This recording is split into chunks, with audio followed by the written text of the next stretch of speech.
Yeah, we want a God who loves us less than fully, if and the full extent of his love towards us will put us through some unpleasant things, for sure.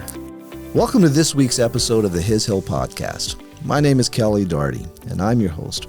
I have with me this week an alumni, and I've asked him to join me, and he was just gracious and saying yes, he would. This is Brian Corliss.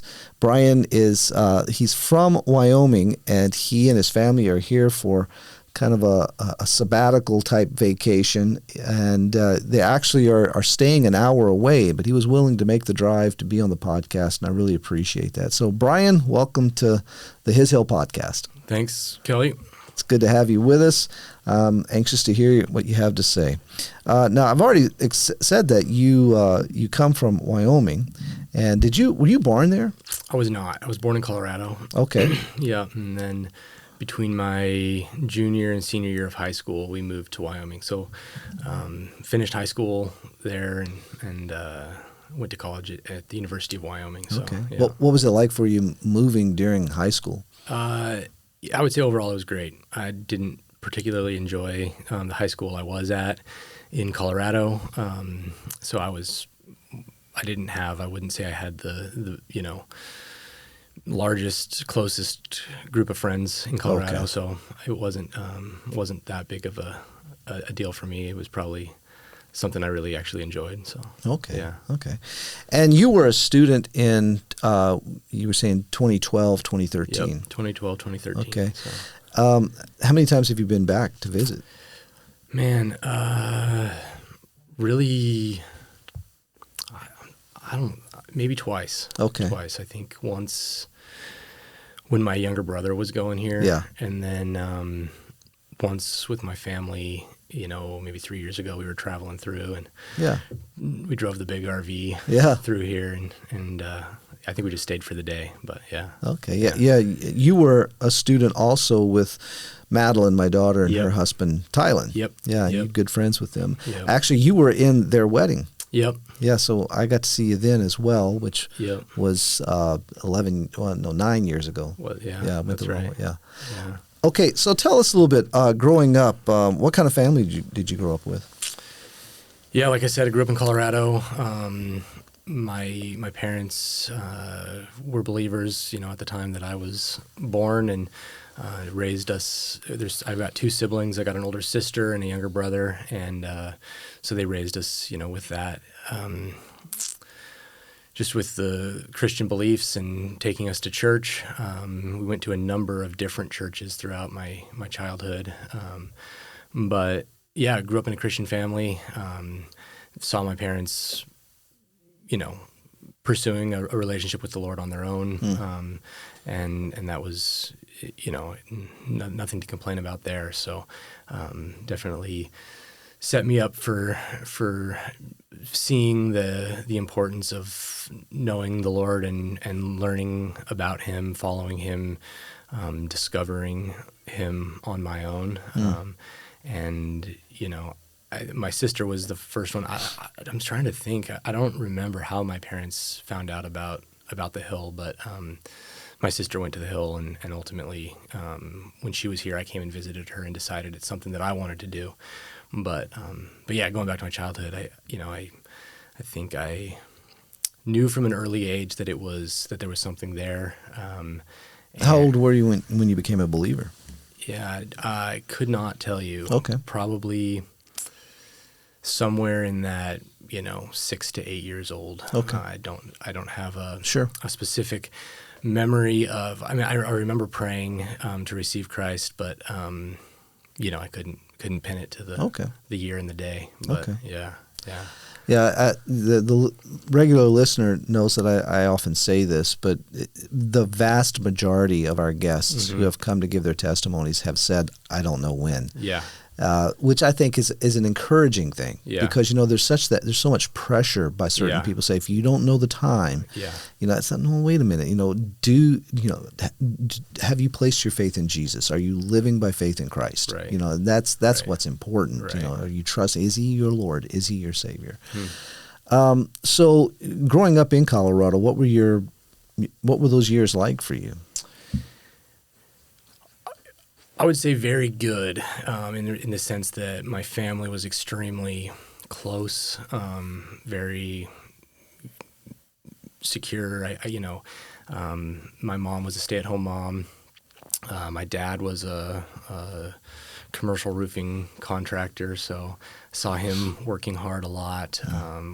Probably one of the big things that stands out to me from my childhood was just the amount of engagement that my dad had with me in regards to, I was probably, 8 years old, and he would take me to work with him in the summers, and, we'd climb up on these, commercial buildings in downtown Denver. Wow. And I knew I had no business being there. It's just such I just felt so out of my element, but my dad was willing to take me along and bring me with him and just include me in what he was doing. And so I really valued that a lot growing up. Just, he always had time to bring me into the work that he was doing. So that was really good. I went to public school, or I don't know if a charter school is considered a public school, but so, kindergarten through 8th grade, went to the same charter school, which was public but smaller. So it was kind of a nice middle ground. And then I went to a public high school. So overall, I would say there's nothing I can point to in my childhood that was bad or a real sore point, other than just that I would say from a very early age, I had a lot of anxiety, a lot of internal distress over my.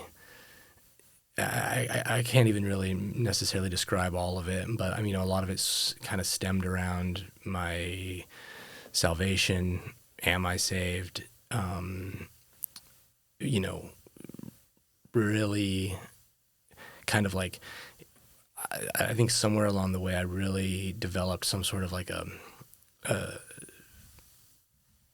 guilty conscience, or, really struggled with my conscience always bugging me about stuff. Some of it, which probably it should have, and some of it definitely was too much. And I just, was this as a young child, or how long did that go for you? Some of my earliest memories are of laying in my bed and being like, man, like, I think I 1,000 different things, but just worrying internally. I think I really knew that there was a spiritual world. I think I was aware of that from a very early age. And was there a frustration because you believed that you're supposed to live a certain way and you just weren't being consistent with that? Oh yeah, certainly that. And then I don't have a lot to. I can't just say, well, I've figured it all out, and it was because of this, and and then it went away, So that kind of characterized a lot of my growing up. Okay. In some regards. So do you know how did you deal with it? I really didn't. I think I didn't feel comfortable talking about it because I didn't really understand it or know what to say about it. So.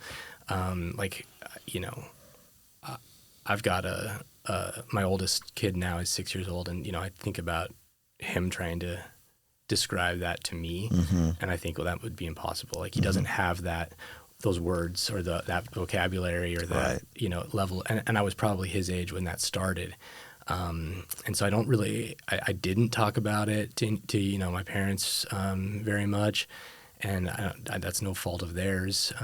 I just didn't feel, and I guess I would say that I somehow had this feeling that if you were a good enough Christian, you didn't feel poorly. You didn't have those internal conflicts. Like, if everything was right between you and the Lord, then you would just feel happy and kind of carefree. And I just didn't have that. So then I think that really plunged me into starting to question, do I have the real thing? Do I have the this life that you're supposed to have if you know and trust and follow the Lord correctly, which then, kind of led me to start, scrutinizing everything I did to a heightened extent. And, so, dealt with that to an extent through a lot of my youth. But so I was like a, kind of a behind the scenes conflict that was going on with me that, my environment didn't really have a lot to do with. Okay. So it was something you kept to yourself? Yeah. Never talked to your parents about or anybody, a pastor or anybody? Okay. Yeah. I mean, maybe when I was in high school is kind of when I started like mentioning it to some people, but yeah.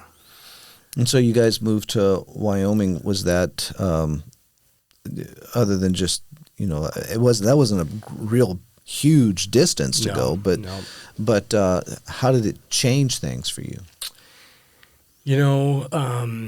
Obviously a new set of friends, and it was a little bit hard to, plug into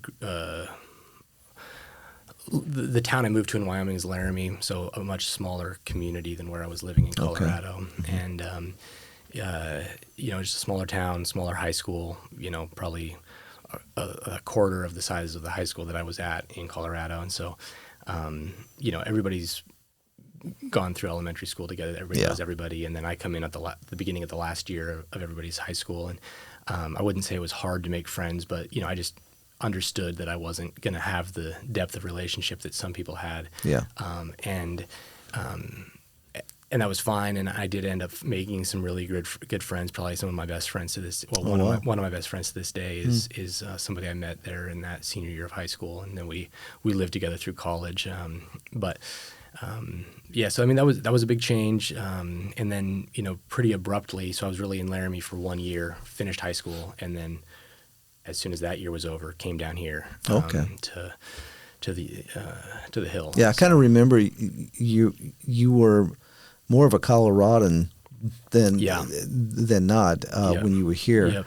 I can remember you and I were watching election results that year, and you were just you were very interested in what is Colorado doing here. Yeah. So that's okay.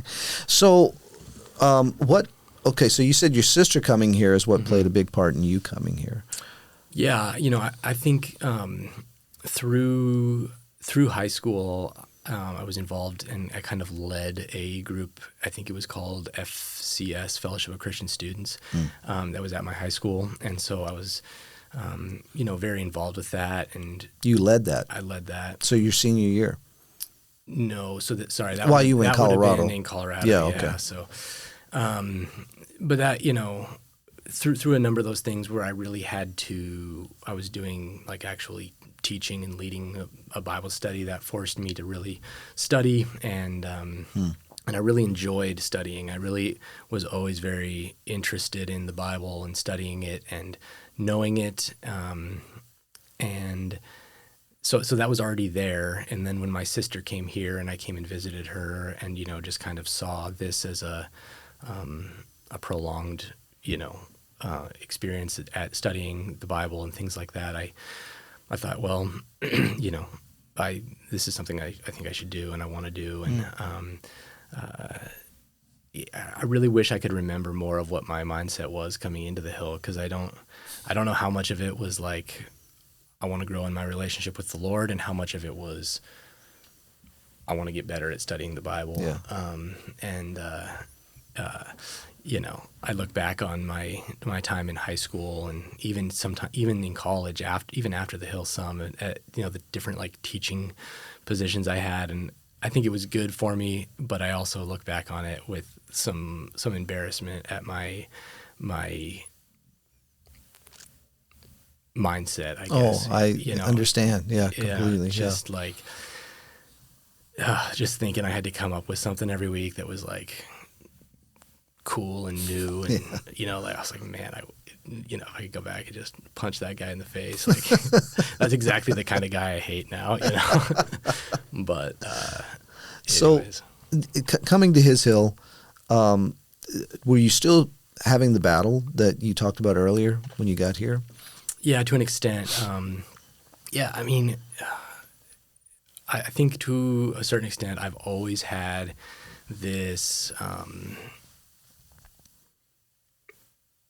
this kind of unsettled internal conflict, and I don't know if it's I don't know how much of it is physical and how much of it's spiritual or mental. It's kind of hard to parse that out, really. But and I've seen that improve a lot, in the last 10 years. But yeah, I mean, I remember at the Hill really discovering the relief of understanding the gospel, or really more believing the gospel. But I also remember a lot of, just real conflicting, anxious feelings about all of that. I think probably one thing that really came down to was coming to God and expecting a calming, peaceful, restful experience to go along with that, and then coming to God and feeling like that he'd closed the door and locked it and left the building, and kind of getting somewhere where you expect there to be something waiting for you, and finding loneliness there, or having that feeling of just abandonment or something. I think that that was there, and I've really kind of since maybe come to be more okay with that, and to work through that. But that's where we need to be. So often we come to the Lord with expectations. I know a lot of times what can happen during Bible school is that there's a freedom for students as they come to realize that Christ is not a ticket to heaven, though heaven certainly is a part of the life of Christ. Thank God for that, but students come to find out that Christ is actually my life, not somebody for me to try to emulate, try to be like, but he actually is the life that I am saved for. And often what can happen is we get so excited about that. We go, "Oh, Lord, this is wonderful." It's about you, not about me. Now you be my life and be it this way. Yeah. We have those expectations. We read things like Romans 8:28, God causes all things to work together for good, and we start to decide what that good is. Yeah. But the next verse, 29, tells us that it's conforming us to the image of his Son. Yeah. And only there will we find a peace. And, and there's such a thing as a peace in a storm. And I think so often, and I know I fight with this too, we come to Jesus for what we can get from him instead of being with him. And, that's, as children, we understand this. We run to our parents' bed in the middle of the thunderstorm, not expecting them to take the storm away, but for that, just to be with them in the midst of that. Yeah. And, we have that incredible privilege in such a greater way in being with our God. Yeah. Because of the indwelling life of Christ. Right. Yeah. And, I think something that we don't take seriously enough is that it is God's intent that we would become perfect. And he's only interested in doing the full treatment. Yeah. We want him to kind of do the partial treatment, fix the things that make my life unpleasant and that make it difficult for me to get through my day-to-day activities, and then leave me alone. And, right. Let me keep the stuff I'm okay with. Yeah, and we just don't, want to. It's really a testament to it's like we're looking for a God who loves us a little bit less than fully, because God's love for us, I think, is so great that he's willing to hurt us in some ways, and to get us there that we don't want. That's interesting that you're saying that. I'm preparing the quick reminder for this week, and that's that's the gist of what it's about. We're looking at Moses, and Moses was this incredibly accomplished individual as the prince of Egypt. Yeah. And he tries to address the problem of the slavery of his brethren in all that success and accomplishment. He ends up on the backside of the desert, coming to that place where he says, "Who am I?" Yeah. And then he's ready to hear God explain who he is. Yeah. And it's, but what I'm seeing is that God was willing to take him there, to take him to the backside of the desert, go from Prince of Egypt to shepherding his father-in-law's sheep at 80 years of age. That's what he's been able to accomplish. And to be a shepherd for the Egyptians, I read this somewhere once, that the profession of shepherd was the lowliest position in the Egyptian society. So he had gone from Prince of Egypt to shepherd, and he wasn't even shepherding his own. Yeah. But that was God's goodness to him, to take him to that point where he realized there's nothing good in me. Yeah. And then he's ready to see just who God is, and changed his life. Yeah. Yeah. Yeah. That's cool. And we're not prepared for the extent of God's love for us, and what that'll put us through. I appreciate it. That the way you described that's his love. Hebrews tells us that if he doesn't discipline us, then we're illegitimate. Yeah, yeah, and I don't know. I mean, even I guess that would be maybe considered discipline, but we want a God who loves us less than fully, if and the full extent of his love towards us will put us through some unpleasant things, for sure. I think you start to learn those things, even continue to learn the depths of that as a parent. When you realize I discipline my children because I love them. Yeah. And it's the parent that will not discipline, that really is not loving. Yeah. They're being abusive. Yeah. To their child. Yeah. And it's there's a thing that's out there in the church now called what's the name of it? Is it easy parenting, something like that? I think I know what you're talking about. Yeah, and it's horrible. It's horrible to watch, because the child has no boundaries, doesn't understand the boundaries. Yeah. And really, these children are out of control. Yeah. The ones that I have seen, they're just out of control. Yeah. And but God is not like that with us. I mean, even that passage in Hebrews actually says he scourges those whom he loves. And you think, whoa, wait a minute. Yeah. and I there's been times when I've taught in class, and I've heard people, or I've watched expressions in class when I talk about my experience with my dad, and his discipline of me, and I can see eyes just get big, and I have to stop the class and explain to them there's a difference between abuse and discipline. And abuse or discipline is always from a heart of love, and abuse is always from a heart of selfishness. And the difference between what's good for my child or what do I want from you. Yeah. And God, so like you said, God loves us. He's willing to take us to these places for our good. Yeah. And I think the other thing that's been encouraging to me is thinking about how there's these things in in everybody's life that's different for every person. You're never going to find a person that has the same challenges that you do.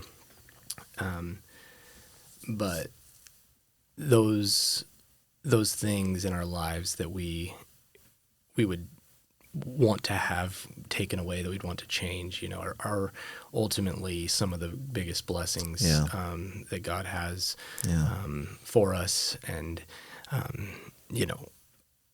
kind of when it talks in the Bible about it being harder for, the rich man to enter the kingdom of God than the camel to pass through the eye of a needle, I think obviously he's probably talking about being wealthy monetarily, but thinking about, if you are wealthy in regards to in another aspect, like having a happy-go-lucky disposition, or virtue comes very easily to you. You don't have to work at doing the right thing, or you're naturally a rule follower, and things seem to go fairly smoothly for you. I think that can also be a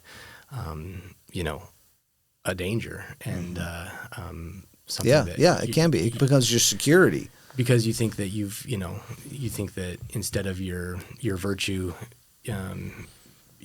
you think that your virtue is your gift to God instead of God's gift to you. Yeah, that's good. And so having problems is a good thing. Yeah. No, I appreciate that. It's I just finished teaching the book of Hebrews, and you look at those warning passages, and I think we water them down by saying they're about losing your salvation. When within the context, they've got nothing to do with our justification. They've got everything to do with our sanctification. And as you look at those warning passages, they start to crescendo. And when you come to the last one in chapter 10, it's sobering to see where God will take us, what he will do, for out of love for our good. Yeah. And, I'm thankful that he wants that, and he's faithful. And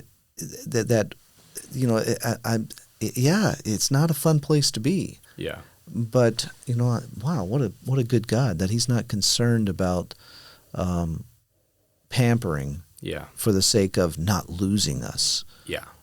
But he'll take us where we need to go. No, I appreciate that, Brian. I really do.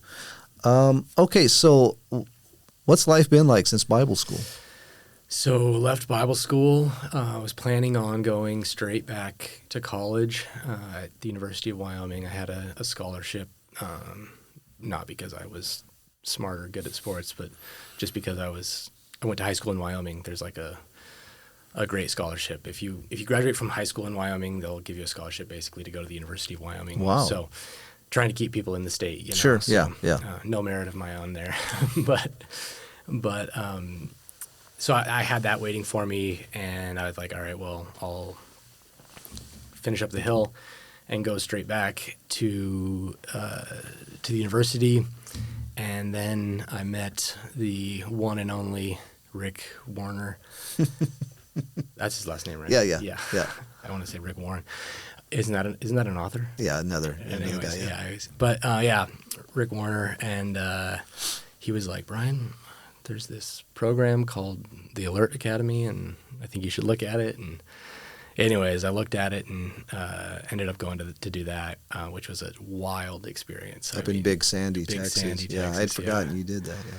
So, I've always loved challenges. I've always loved doing, difficult things. And so this, the Alert Academy is basically a paramilitary type academy. It's Christian based, but trains you for disaster relief stuff. And then, you can get certifications through it for, scuba diving, firefighting, EMT, paramedic, even pilot stuff. So I went through that program there, and it was wild. I didn't really know. I didn't really have a great here's why I'm doing this. I'm gonna become a paramedic or whatever, and I didn't become a paramedic. But I went through that and thought, well, this is pretty cool. It's very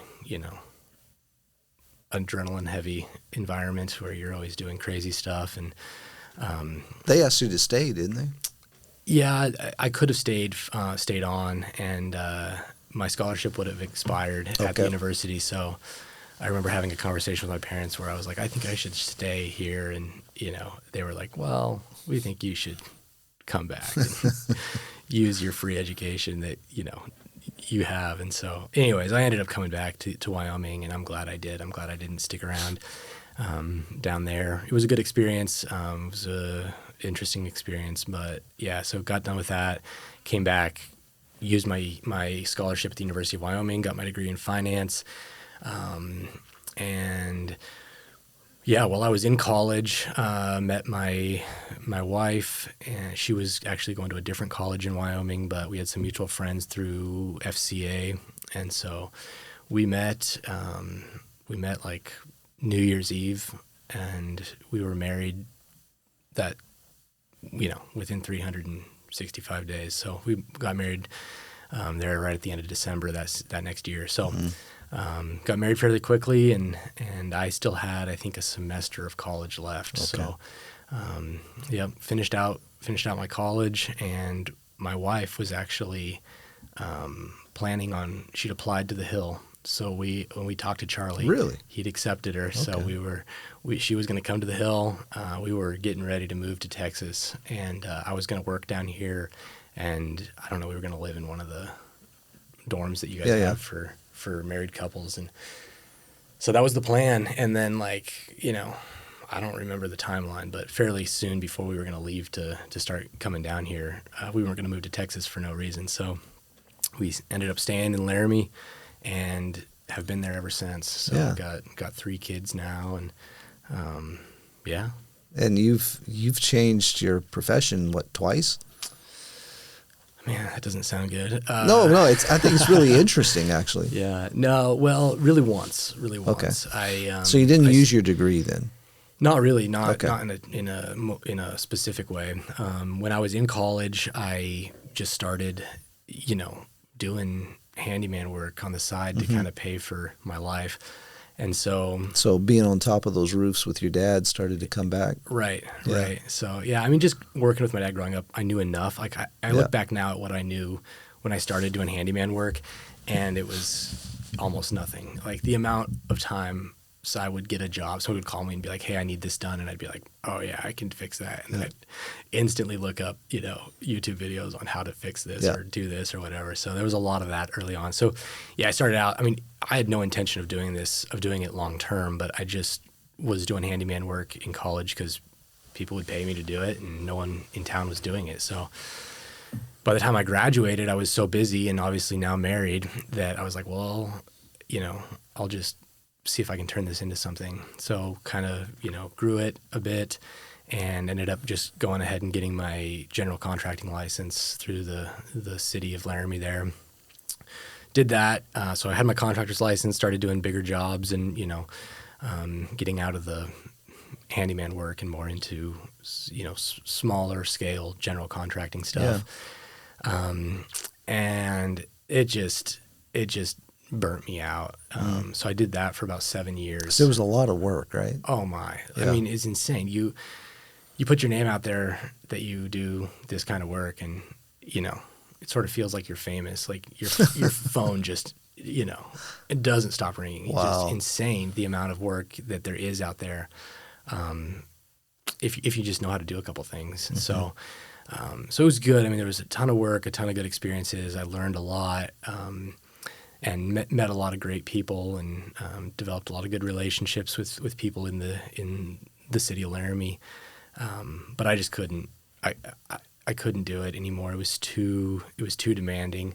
Mm-hmm. I was trying to run the business side of my business and trying to run the operations side of my business, and be a husband, be a dad. Yeah. It was too much. And so my options were either to grow it exponentially and hire a bunch of people and try to get it off the ground in that regard, and me just take a step back and really focus on the business and not doing the work itself. But I knew I couldn't keep doing both, and I was just burnt out on it.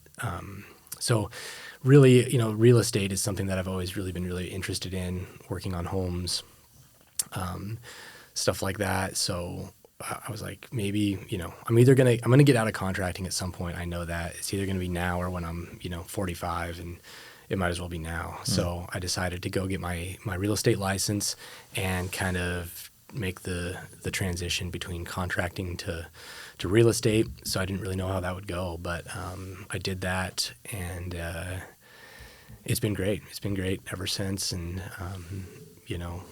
doing normal real estate buying and selling of properties for people.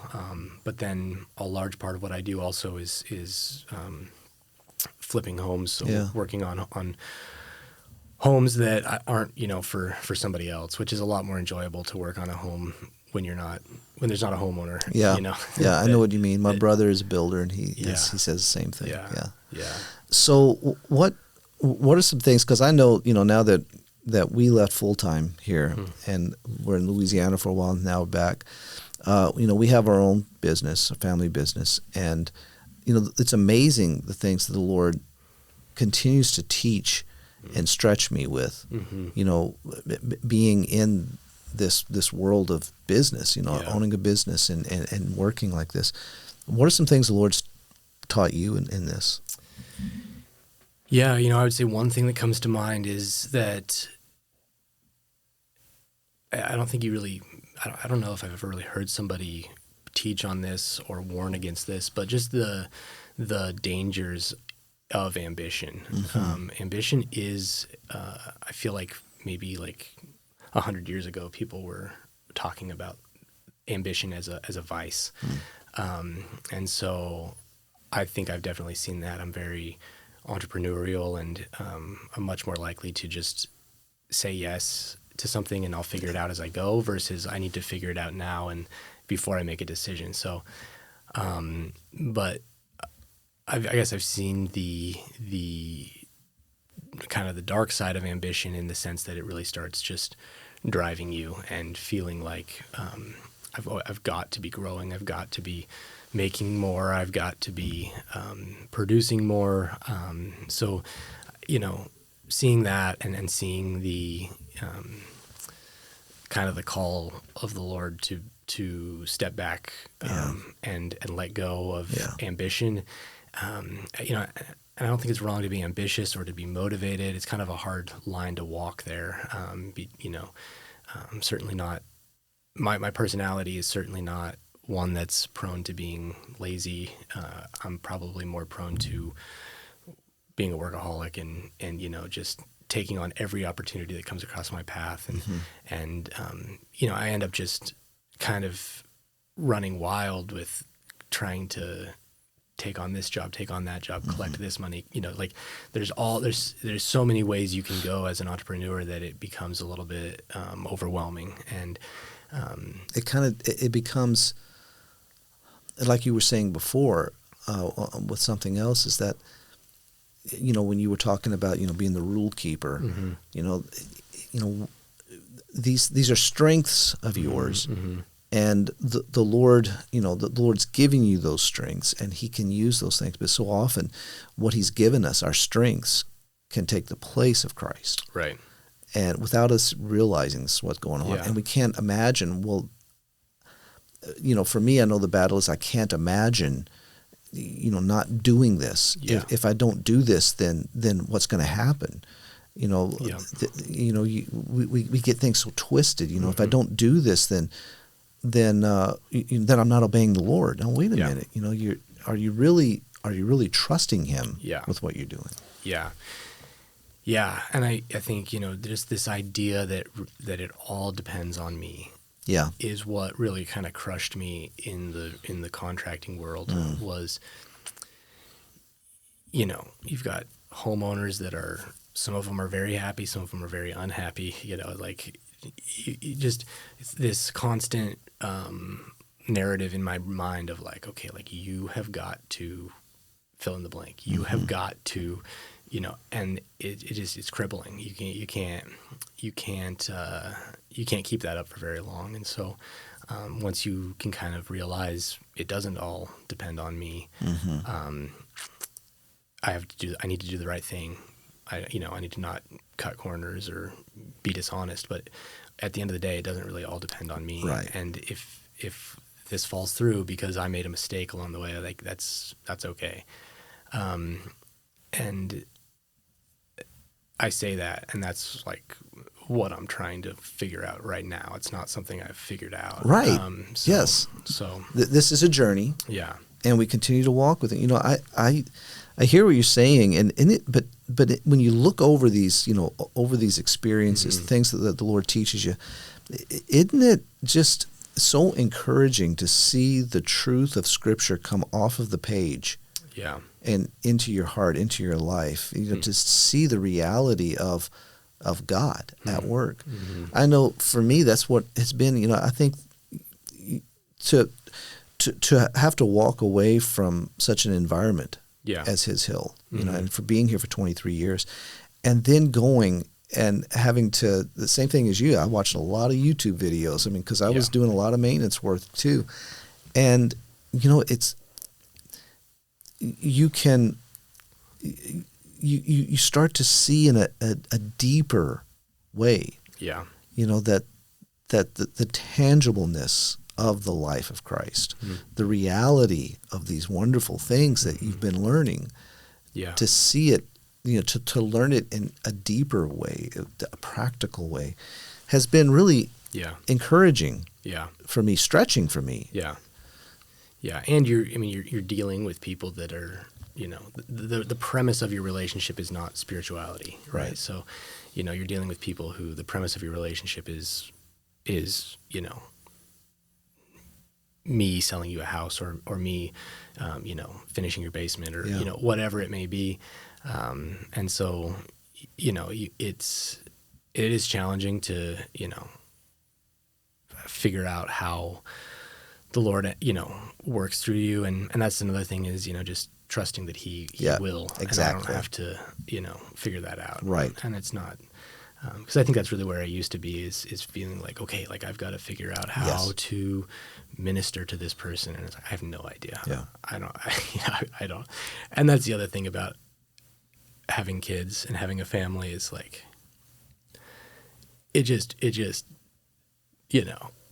humbles your spiritual, your thoughts about yourself spiritually. Like, I don't think in the past 6 years, it's like, man, have I finished a thought or a sentence, or like, I don't even know. Like, it's like, you just can't put any time. It's so demanding, and you've got these kids that are looking up to you, that need you, and you're responsible for, and I don't know, it just humbles you spiritually. It does. So I think for me, it's been a time of seeing that this really is not about me. That this everything. This is all about Him. Whether I'm, whether I've been remodeling, because we did some flipping as well, or I'm studying for the next Sunday school lesson, or just driving down the road with an employee. That it's just amazing how the Lord is faithful to take care of His life, His business, His way. And we get to go along for the ride. Yeah, that's true. Yeah. And then it's, it's exciting when it doesn't all depend on you. So. Major Thomas used to tell us the pressure's off. If there's pressure, it's you. And so it's, he is the dynamic for His demand. And we can trust Him for it. Well, Brian, thanks for giving me this time. I appreciate it. It's been nice to sit down and talk with you. We haven't had a talk like this in a while. And so I appreciate the time. I know you had to leave your wife and kids to drive out here and do this, and so you need to get back to them. So I thank you very much. No problem. Thanks for having me on, Kelly. Thank you for listening to this week's episode of the His Hill podcast, featuring our host, Kelly Doherty, and alumna, Brian Corliss. Our Chill at the Hill Youth Retreat kicks off tomorrow with the biggest group we've ever had. 60 campers will be coming to the hilltop, and our students will be serving as counselors, special activity directors, and advanced dodgeball competition. Please pray for the campers that are coming this weekend, that their hearts would be ready to hear truth, and that our students would have servant hearts while helping to lead the activities and cabin times. Once again, you've been listening to the His Hill podcast, featuring our host, Kelly Doherty, along with Brian Corliss. Thank you so much for listening this week. Remember to keep your eyes fixed on Christ.